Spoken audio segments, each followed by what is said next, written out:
오늘 주시는 하나님의 말씀 마가복음 3장입니다.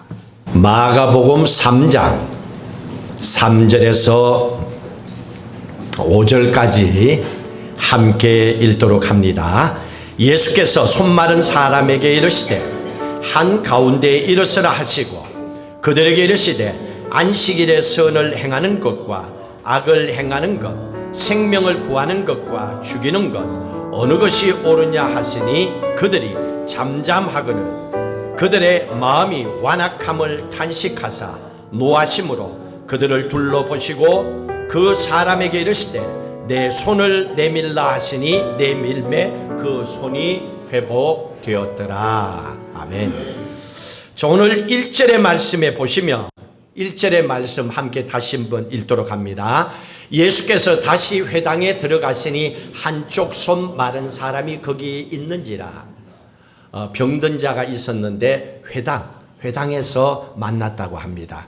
회당은 지금 신약 성경에 시나고게라고 그렇게 단어합니다. 시나고게, 회당입니다. 유대인들에게 있어서 성전은 그 당시에 예루살렘만 거기에만 있었습니다. 그리고 회당은 각 지방마다 다 있었습니다. 회당에서 하는 일은 유대인들은 안식일이 되면 예배를 하고 평일에는 회당에 모여서 율법 하나님의 말씀의 교육을 받았습니다. 그래서 회당이 하는 역할은 예배하는 성전의 역할과 말씀을 가르치는 교회의 역할을 하고 있습니다. 뭐와 닮았는지 잘 한번 보십시오. 주 70년 경에 로마에게 예루살렘이 멸망당합니다. 티투스 장군을 통해 가지고 그 당시에 예루살렘에서만 100만 명이 넘게 죽었습니다. 수십만이 노예로 잡혀갔습니다. 수백만 명이 나라를 잃은 백성으로 망명길에 올랐습니다. 그때부터 이스라엘 유다 백성들은 흩어진 백성들, 디아스포라가 되었습니다. 지금도 물론 이스라엘의 백성들이 모여서 나라를 이루어 살아가고 있지만은 흩어진 유대인들이 참 많이 있지요. 자, 그런데도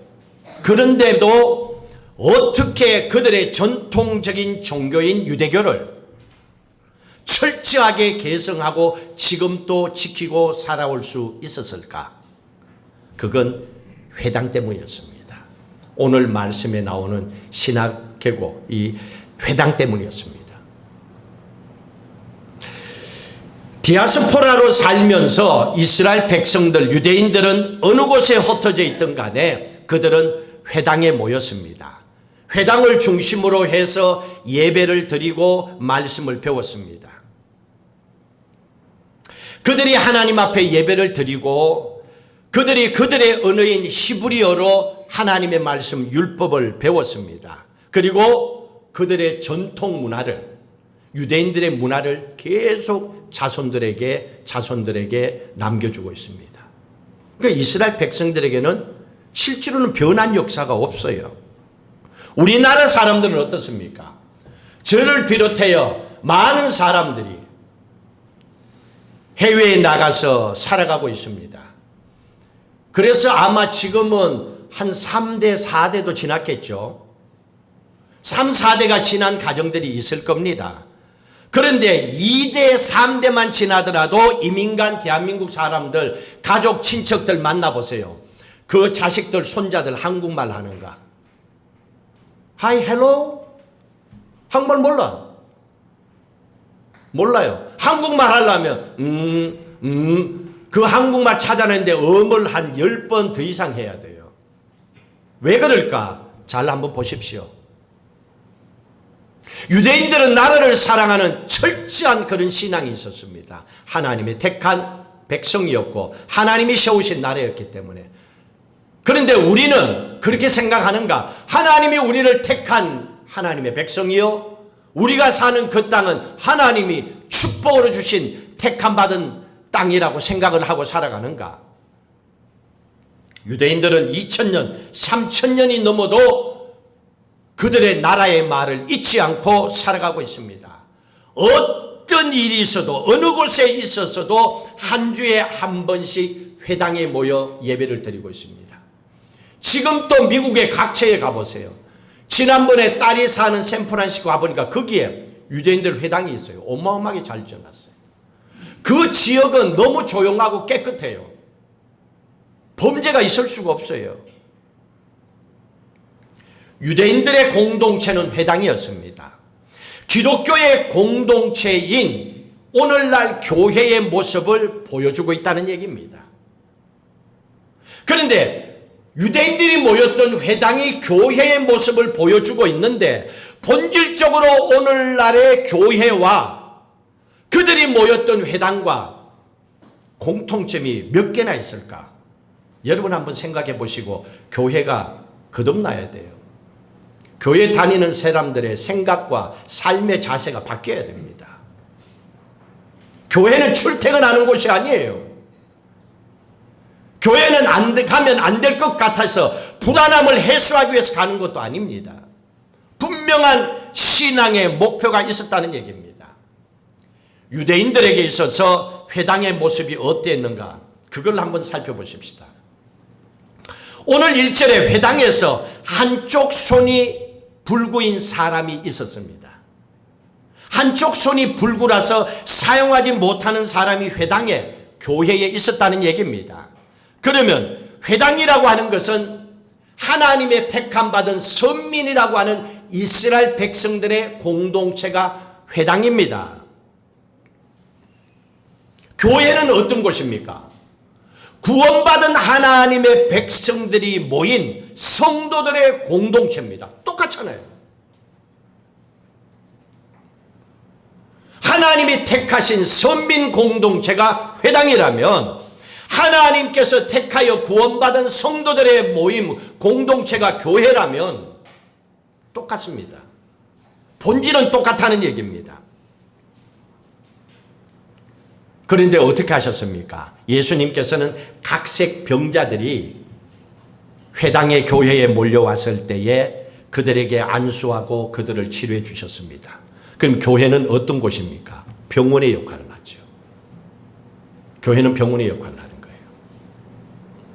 그래서 기도하는 거죠. 예수님께서도 말씀하셨잖아요. 건강한 사람에게는 의원이 필요 없고 병든 자에게 의원이 필요하다 그랬습니다. 그리고 하시는 말씀이 인자는 죄인을 구하러 왔노라고 그랬습니다. 여러분, 내가 의인이다. 나만큼 인생을 깔끔하게 사는 사람 어디 있냐? 나와봐. 이런 사람도 교회 안 다닙니다. 자기가 가장 스스로 착하다고 생각하거든요. 그러나 나는 부족하고 나는 죄인임을 고백하는 사람들은요, 주님께 나옵니다. 무릎을 꿇습니다. 교회에 나와서 신앙생활하면서도 자기는 의인이라고 힘주는 사람 무릎 안 꿇어요. 기도 안 해요.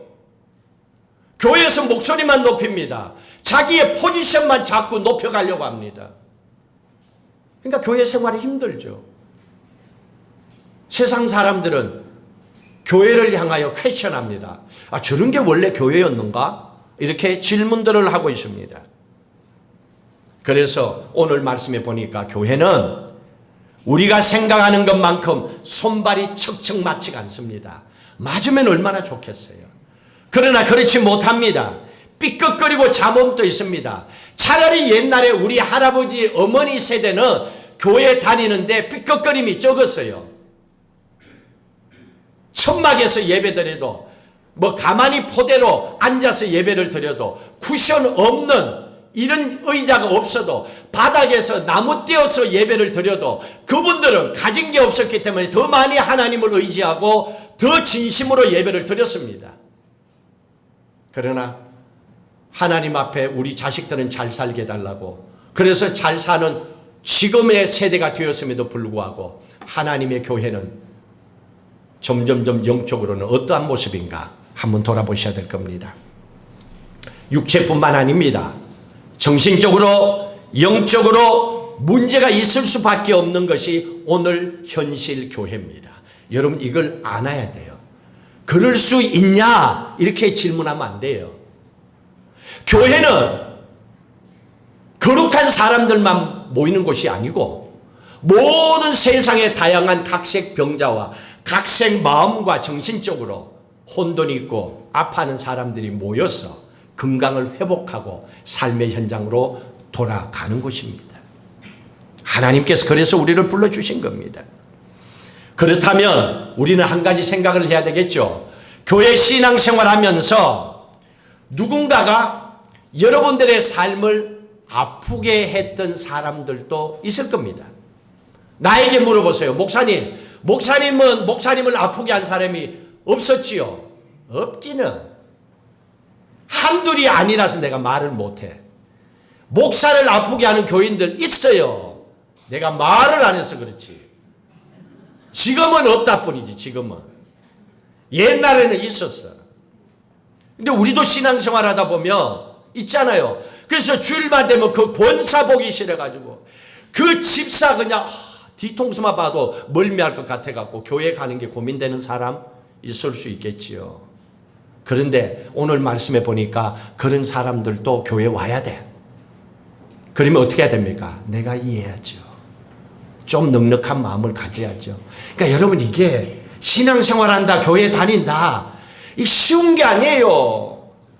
그런 것도 이해해야 되잖아요. 힘들지요. 교회는 그런 곳이잖아요. 건강한 사람들만이 있는 곳이 아니고 교회는 마음도 몸도 아픈 사람들이 모여 있어요. 그래서 내가 아파본 사람은 누군가의 아픔을 알기 때문에 그 사람에게는 힘과 용기가 되어줄 수 있잖아요. 제가 우리 에어컨 한다고 에어컨 하는 분을 만났어요. 교회가 이게 에어컨 수리한다고. 그분이 연골을 새롭게 수술하고 왔어. 근데 연골을 수술했는데 폐렴이 걸렸어. 그러니까 정형외과 갔다가 큰 병원으로 옮겼어. 이게 폐가 전체가 통째로 벌겋게 부어 있는 거야. 그 담당하는 내과 그 의사가 그랬대요. 다리는 한쪽 없어도 살 수 있지만 숨을 못 쉬면 죽는다고. 그때 본인이 느꼈대요. 아, 한순간이구나. 여기서는 뭐 눈코 뜰 데 없이 돈 번다고 막 에어컨 무거운 거 이만한 거 들고 몇 톤짜리 들고 막 옮기고 막 달고 막 했는데 이번에 죽다가 살아나다 보니까 야, 이거 죽는 게 한순간이구나. 나이하고도 상관없구나.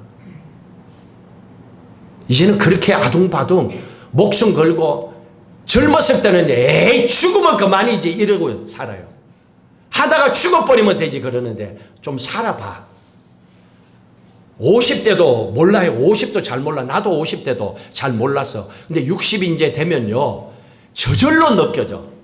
그러니까 안 되면 60까지만 좀 버텨봐요. 그러면 제가 하는 말이 뭔지 스스로 알게 돼요. 한순간입니다.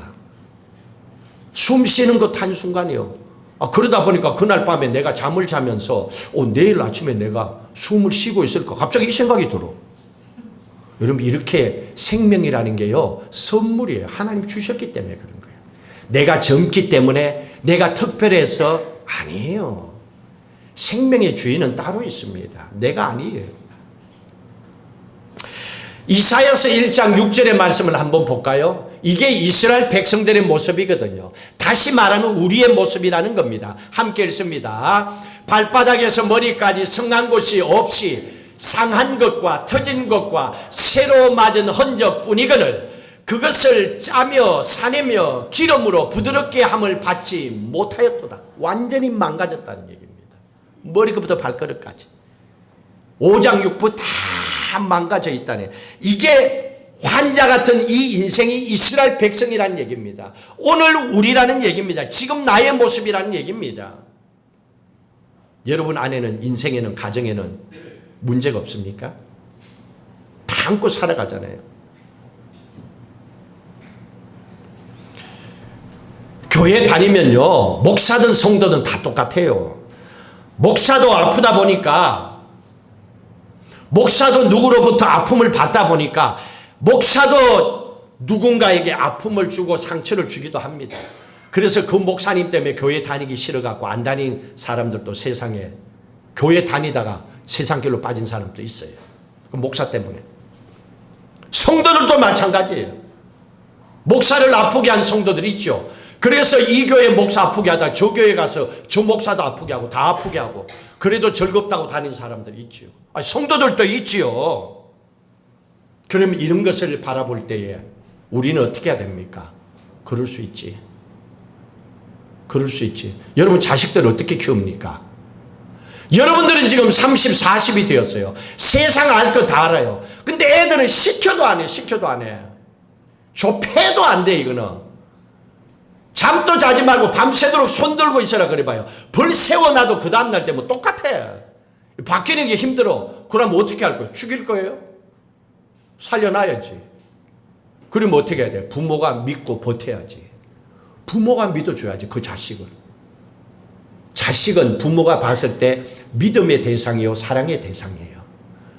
그 자식을 끝까지 믿어주는 게 부모의 사명이에요. 부모의 생각으로 자식을 뜯어 고치고 망들려고 하면 안 돼요. 뭐 애가 폐차장이 온 자동차예요? 뜯어 고치게? 그대로 기다려주고 믿어주고. 세상 어떤 사람이 학교의 선생님이 못 믿어줘도 부모는 믿어줘야 돼. 그 자식을. 자식이 기댈 수 있는 것이 부모가 되어줘야 돼요. 그러면요 알아서 잘 커요. 엄마 아빠는 어릴 적에 어지간히 똑똑했나? 똑같이 학교 돈 주고 보내는 게 아까울 정도로. 그래도 우리도 건강히 잘 컸잖아요. 왜? 부모님이 날 믿어줬기 때문에. 나를 사랑해줬기 때문에. 내가 필요할 때마다 나에게 필요한 것을 채워줬기 때문에. 만약에 그렇지 않다면 앞으로 여행 올 때 여러분들 자식들은요 할머니 집에 맡겨놓고 2분만 여행 가요. 꼴 보기 싫으니까 그 자식들. 근데 그렇게 안 하잖아요. 왜? 이쁘니까. 이거는요 뭔가 세상에서 잘하기 때문이 아니에요. 그냥 내 자식이기 때문에. 하나님이 주신 축복의 선물이기 때문에. 그래서 여러분 자식들 볼 때마다 내 자식이라 보지 말고 하나님이 주신 선물이라고 보셔야 돼요. 그러면 주인은 하나님이야. 진짜 아버지는 하나님이야. 그럼 하나님이 보낼 때는요 이 아이들에게 잘할 수 있는 탤런트를 다 줘서 보내요. 에릭 목사님이나 미니 사모님은 웅이나 환희가 베이스 기타 치고 드럼 칠 줄 알기나 했나? 작년까지만 해도 몰랐잖아.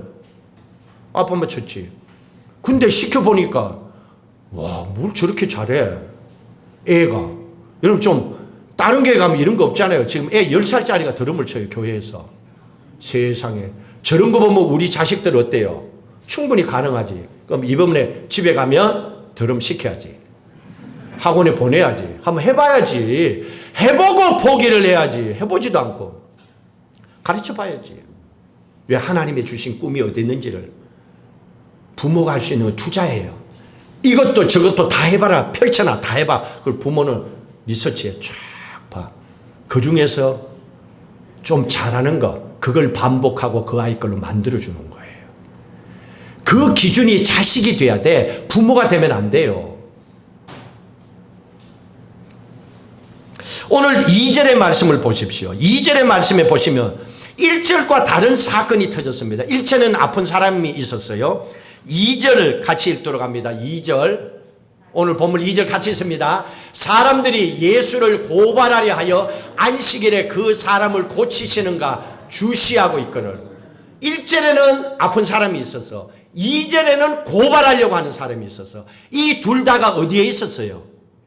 이게 어디에서 일어난 사건입니까? 회당이에요. 교회라니까. 지금 교회 안에 있다니까요.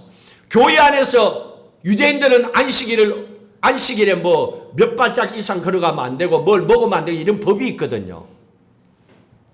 거기에 맞춰갖고 삶은 나중이야. 그러니까 예수님이 저 사람을 안식일에 고치는 거 안 좋게니까 고치면 고발해서 예수님을 죽이겠다는 거죠. 교회에도 아픔이 있고 상처를 받은 사람도 있지요. 그럼에도 불구하고 예수님을 고발하려는 거 하는 것처럼 나의 인생에 태클을 걸려고 하는 사람들 교회에 있어요. 그게 집사, 장로, 안수집사, 권사일 수 있고 아니면 목사일 수도 있어요. 누구든지 그럴 수가 있어요. 왜? 하나님이 아니니까. 나하고 좀 다른 상황 속에서 살아가고 있는 사명감의 무게가 다를 뿐이지 하나님이 아니니까. 누구든지 실수할 수 있으니까. 예수님께서 하신 일이 뭡니까? 그럼에도 불구하고 예수님이 하신 일은요, 이런 고발하는 사람들이 다 보고 있음에도 불구하고 예수님께서는 4절부터 같이 읽도록 합니다. 그들에게 이르시되 안식일에 선을 행하는 것과 악을 행하는 것, 생명을 구하는 것과 죽이는 것 어느 것이 옳으냐 하시니 그들이 잠잠하거늘. 이러면 안 되지. 여러분들에게 물어볼게요. 선을 행해야 돼요? 악을 행해야 돼요? 말 아는 사람은 고민이 좀 되시는구만. 속에 열받는 인간이 있구만. 다시 한번 찬스를 줄게요. 여러분, 선을 행해야 됩니까? 악을 행해야 됩니까? 아니지. 원수는 좁혀버려야지. 아직까지 그거 못 풀린 사람이 있어. 한두 사람 있는가 봐. 자, 그 다음에 생명을 구하는 것과 생명을 죽이는 거 어느 걸 해야 돼요? 아니지. 원수는 죽여버려야지. 이게 교회 다니는 사람들 마음속에도 가시로 가진 사람이 있다니까요. 죽어도 나는 용서 못해. 있을 수 있습니다. 그러나 예수님께서는 선을, 생명을 선택하신 거예요. 교회 다니는 인간들이 교회를 다녀도 직분을 가져도 안 바뀔 수 있지. 그러나 예수님은 아니에요. 예수님은 그 일을 행하셨어요. 어떤 상황 속에서도 모함하고 고소하고 고발하고 어떻게 하든 간에 그 기회를 기다리고 있는 사람 옆에서 보고 있는데도 예수님은 여전히 선을 행하시고 생명을 살리는 일에 하셨다는 얘기입니다. 눈치 안 봤다는 얘기입니다. 그런데 요즘은요, 눈치를 너무 잘 봐. 대한민국은 눈치가 안 빠르면 밥도 못 얻어먹고 살아. 직장 하나도 못 다녀. 왜? 위에 상사들 눈치 잘 봐야 되고 비유 잘 맞춰야 되거든. 안 그러면 뭐 밥줄이 끊기니까. 근데 외국에 나와서 직장 생활해봐요. 좀 다릅니다. 그런 상황에도 예수님은 선과 생명 살린 일을 행하셨습니다. 자, 그리고 나서 예수님께서요, 5절에 보십시오. 예수님께서 그들을 보면서 어떤 마음을 가지셨나. 5절 같이 있습니다. 그들의 마음이 완악함을 탄식하사 노하심으로 그들을 둘러보시고 그 사람에게 이르실 때 내 손을 내밀라 하시니 내밀며 그 손이 회복되니라. 그 사람들, 예수님을 고발하려고 저 사람을 고치는가 안 고치는가, 안식일에 하면 그냥 잡아서 고발해서 죽이겠다. 그럼에도 불구하고 그 마음의 완악함을 보시고 예수님이 탄식했대요. 그리고 노하셨대요. 여러분, 땅을 뚫리고 탄식하고 노하고 화를 낼 수 있지요. 예수님도 그러고 우리도 그럴 수 있죠. 목사도 집사님 그러면 돼요. 그거 왜 그런 짓을 해요? 할 수 있지요. 잘못된 일이라면. 언제까지 그래요 집사님, 뭐 그럴 수도 있지요. 뭐 3번은 봐줄게요. 이러면 안 되지. 예수님께서도 그들의 완악한 마음, 변하지 않는 마음, 교회 다니면 뭐합니까? 마음이 그 모양 그 꼴로 똑같은데. 여러분, 그런 사람 교회에서 못 봅니까? 여러분들 다 천사들하고 예배를 드려요? 여러분 교회는 천국이에요? 여러분, 예수님께서도 그렇게 하셨어요. 그럼에도 불구하고 예수님은 그 사람을 고쳐줬어요. 자, 그랬더니 일이 터졌어. 왜? 예수님이 고쳐줬으니까. 고쳐줬으니까 터졌어. 어떤 일이 터졌어? 6절 같이 읽도록 합니다. 바리새인들이 나가서 곧 헤롯 당과 함께 어떻게 하여 예수를 죽일까 의논하니라. 이제는 장소가 어디입니까? 회당에서 밖으로 나갔어요. 밖으로 나갔어요. 그러니까 여기서는 생각하라고 뭔가를 찾으려고 하지. 여기서는 뭐 자기 패거리가 없잖아. 그러니까 나가야지. 밖에 많잖아, 그런 인간들이. 그러니까 밖에 나가서 헤롯 당들하고 모여갖고 계획을 짰다는 얘기입니다. 모함하는 사람들이 교회 안에 있었습니다. 그리고 건수를 찾으니까 교회 밖에 나가서 또 다른 그룹들과 만나서 모의를 꾸몄습니다. 바리새인과 헤롯 당들이 모의를 했더라. 이 얘기는 예수님을 죽이기 위해서, 크리스찬들을 죽이고 고통을 주기 위해서 종교인들과 교회 안에 있는 이상한 종교인들과 정치인들이 손잡았다, 야합했다 이거예요. 교회 안에 있는 일을 교회 안에 있는 사람들이 나가서 세상 사람들에게 얘기 안 하고 어떻게 알 수가 있어요? 누군가가 고발을 하고 야합질을 했으니까 그렇죠. 여러분, 이게 교회의 모습입니다. 자, 이 정도 되니까 질문. 교회 다니고 싶다, 교회 다니기 싫다. 시작. 야, 갈등되지. 듣고 보니까 열받아갖고 교회 다음 주부터 가기 싫은데 또 안 갈 수는 없고, 요거. 그 몇 명이 있다고 그래서 그 접어버릴 수는 없고. 이게 교회, 현실 교회의 모습입니다. 교회는요, 천국이 아니라는 걸 우리에게 보여주고 있습니다. 그러면 교회는 뭐냐? 구약 성경에 돌아가서 노아의 방주와 같아요. 노아의 방주와 같아요. 여러분, 방주를 한번 생각해 보세요. 방주가 사이즈가 한정이 되어 있죠. 그렇죠? 어느 정도만 탈 수가 있어요. 방주 배니까. 무진장 큰 게 아니에요. 뭐 축구장만큼 그렇게 큰 게 아니에요. 뭐 축구장 몇 배 되고 공항처럼 그게 아니거든요. 딱 정해진 대로 방주를 지었습니다. 그러니까 좁지요. 답답하죠. 그런데다 거기에는 창은 몇 개가 있었어요? 하나밖에 없었어요. 얼마나 답답할까요? 그리고 거기에는 온갖 종류의 짐승들이 다 들어갔어요. 1년 동안에 거기에 살아서 소대면을, 요거는 물어봐야 되겠다. 그 안에 있던 짐승들이 소대면을 봤다 안 봤다? 이것도 헷갈려요? 생리적인 현상인데 여러분들은 어떻게 거룩하게만 살라 그래? 목사님은 똥도 안 넣어요? 아니잖아요. 소대변을 다 샀을 거 아니에요. 그러니까 어디에 해? 그 안에 있을 거 아니에요. 상식으로 생각해봐요. 냄새가 장난 아니었을 겁니다. 그러니까 그놈들은 또 울기를 얼마나 잘 울어. 새, 짐승, 짹짹 온갖 소리를 그냥 막 얼마나 시끄러웠겠습니까? 그 방주 안에. 회당과 교회는요, 그런 시끄러움과 그런 여러 가지 답답하고 냄새나고 좁다 하더라도 여전히 방주일 수밖에 없습니다. 교회는 교회일 수밖에 없어요. 바꿔놓을 수가 없습니다. 왜 그런 줄 아세요? 방주가 그 당시에 유일한 구원의 방법이었기 때문에 그렇습니다. 이 방주가 아니고는 생명을 살릴 수가 없었기 때문입니다. 그래서 냄새나고 좁고 시끄럽다 하더라도 여전히 거기에 노아의 가족들이 있었습니다.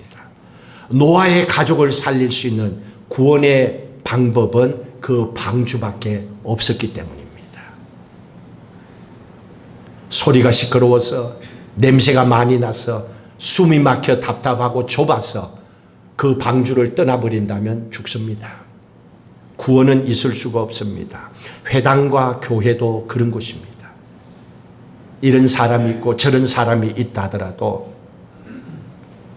여러분, 교회는요, 워낙 한국에 큰 교회들이 많고 막 수백억짜리 교회를 짓고 이러니까 쾌적하고 좋고 그렇죠. 그거 교회라고 생각하지 마세요. 그건 예배당이에요. 교인들이 헌금해서 지은 예배당 건물이에요. 빌딩이에요, 그냥. 그 쾌적한 곳이 교회라고 생각하며 지하에서 예배드리는 교회는 그럼 교회 아니에요? 냄새 나잖아요. 곰팡내 나잖아요. 똑같은 교회지요. 왜 아니에요? 근데 교회는 아름답고 쾌적한 뿐만 아니라 교회는 오늘 말씀대로 모함하고 죄 없는 사람을 죽이려고 꾸미는 사람들도 모여 있다는 얘기입니다. 그래서 교회에서 집사들 몇 명이 모여갖고 날 욕하는 거 한번 당해봐요. 진짜 기도도 안 나오고 열받고 막 속상하지요. 교회도 그게 있다니까. 고등학교 다니는 애들만 그런 줄 알아요. 우리가 살아가는 교회의 진실한 모습입니다. 현실 교회의 한계요, 모순이요, 진실입니다. 다 어디 가도 이러한 모습들은 있습니다. 그러나 중요한 것은 언제나 예수님은 회당에 계셨다는 거예요. 이게 중요한 거예요. 교회의 주인은 하나님이세요. 성전을 향하여 내 몸이라고 말씀하셨어요. 거룩한 성전의 주인은 하나님이시고 한 번도 주님은 그 교회를 떠난 적이 없습니다. 교회에서 나가서 활동하시다가 병든 자 고치고 복음을 전하다가 또 안식일이 되면 회당에 가셨습니다. 성경 몇 군데 볼까요? 그랬는가 안 그랬는가? 누가복음 13장 같이 읽도록 합니다. 10절 예수께서 안식일에 한 회당에서 가르치실 때에 18의 동안이나 귀신 들려 앓으며 꼬부라져 조금도 펴지 못하는 한 여자가 있더라. 예수께서 보시고 불러 이르시되 여자여 내가 내 병에서 놓였다 하시고 안수하시니 여자가 펴고 하나님께 영광을 돌리는지라. 예수님께서 안식일에 회당에서 가르치고 병든 자를 고치셨어요. 안식일만 되면 회당에 가셨습니다. 마태복음 4장도 보십시오. 같이 읽도록 합니다. 예수께서 온 갈릴리에 두루 다니사 그들의 회당에서 가르치시며 천국 복음을 전파하시며 백성 위에 모든 병과 모든 약한 것을 고치시니라. 안식일에 회당에 갇혀서 한 게 뭡니까? 가르치셨어요. 말씀을 프리칭하셨어요. 티칭을 하셨어요. 그리고 그 사람들을 힐링, 치료해 주시고 회복해 하셨습니다. 약한 것을 고쳐주셨습니다. 이게 교회에 다 있는 거예요. 그러니까 우리가 말씀을 배우고 우리가 또 복음을 전파하고 또 예배를 드리고 또 기도도 하고 기도도 받고 해야 되는 겁니다. 주님은 교회에 계셨거든요. 마가복음 6장에도 한번 봅시다. 사복음서에 다 나와 있어요. 마가복음 6장 2절 같이 읽도록 합니다. 안식일이 되어 회당에서 가르치시니 많은 사람들이 듣고 놀라 이르되 이 사람이 어디서 이런 것을 얻었느냐? 이 사람이 받은 지혜와 그 손으로 이루어지는 이런 권능을 어찌 됨이냐? 안식일에 회당에서 가르치고 병든 자를 고치니 사람들이 놀랐다고 그랬습니다. 예수님은 한 번도 안식일이 되면 회당을 떠난 적이 없습니다. 그러면 우리는 결론적으로 어떻게 해야 됩니까? 우리가 온갖 모순이 있음에도 불구하고 교회를 떠나지 않아야 될 이유가 바로 여기에 있습니다. 예수님이 계시기 때문에. 예수님은 늘 안식일날, 늘 주일이 되면 성전에 나와서 말씀을 전하시고 가르치시고 병든 자를 치료해 주셨습니다. 아무리 교회에 모순이 있어도 아무리 회당에 그 어떤 종류의 이상한 사람이 있었다더라도 그 회당에 예수님은 계셨습니다. 거기서 복음을 선포하며 구원을 베푸시고 권능을 행하셔서 병든 자들을 치료해 주셨습니다. 그 회당에서. 그러면 우리는 어떻게 해야 됩니까? 신앙생활 하다 보고 이게 무슨 교회야? 저게 무슨 장로야? 권사야? 이렇게 속상하고 화가 날 때가 있을 겁니다. 그럴 때에 교회 생활을 접으면 안 됩니다. 왜? 장로, 권사, 집사, 그 교회 누구 때문에 내가 교회 단가 아니거든요. 거기에 주님이 계시기 때문에. 하나님이 나를 택하셔 불러주셨고 말씀하시기 때문에 하나님의 말씀이 있기 때문에 물론 하나님의 말씀이 추고 있는 교회에 대해서도 버티고 있으라 저는 그거는 얘기를 안 하겠어요. 그건 여러분들이 알아서 하세요. 말씀이 추고 있으면 방법이 없죠. 살려면 몸부림쳐야죠. 어떤 상황에 누가 뭐라고 하더라도 회당 안에 교회 안에 예수님이 계시기 때문에 그럼에도 불구하고 거기서 주님께서 가르치고 또한 구원의 권능을 베푸시고 병든 자들을 치료해 주셨기 때문에 주님이 계신 곳이었기 때문에 우리가 그 자리를 떠날 수가 없는 겁니다. 그러면 교회가 해야 될 사명이 뭡니까? 교회가 우리의 구원의 방주가 될지언정 구원의 걸림돌이 되어서는 안 되는 거예요. 이게 중요한 겁니다. 교회 그런 이상한 행동하는 것 때문에 교회가 복음, 구원을 전하는 걸림돌이 되면 안 되는데 지금 교회 이 땅에 있는 현실 교회들 가운데는 교회가 구원의 걸림돌이 되는 교회가 있을 수도 있고 교회 다니는 크리스찬들 가운데도 구원의 걸림돌이 되는 크리스찬이 있을 수도 있다는 거. 이걸 조심하셔야 되는 거예요. 아무리 모순이 있고 아무리 문제가 많다더라도 우리는 분명히 알았습니다. 그 회당에 그 교회에 주님이 함께 계신다는 것. 그럼에도 불구하고 고발하고 모함하고, 그럼에도 불구하고 예수님은 거기에 계셨습니다. 주님이 함께 하시는 교회를 통하여서 내가 거룩하니 너희도 거룩하라 말씀하신 것처럼 주님의 말씀이 내 안에 생명으로 오면 세상이 그 어떠하든 그게 나를 바꿔놓을 수가 없습니다. 그 어떤 모순 덩어리가 나를 바꿔서 교회로 하여금 밖으로 튕겨나가게 할 수가 없습니다. 왜? 거룩한 예수 그리스도께서 우리의 삶의 주인이 되셔서 계시기 때문입니다. 그분이 계신 교회이기 때문에 그렇습니다.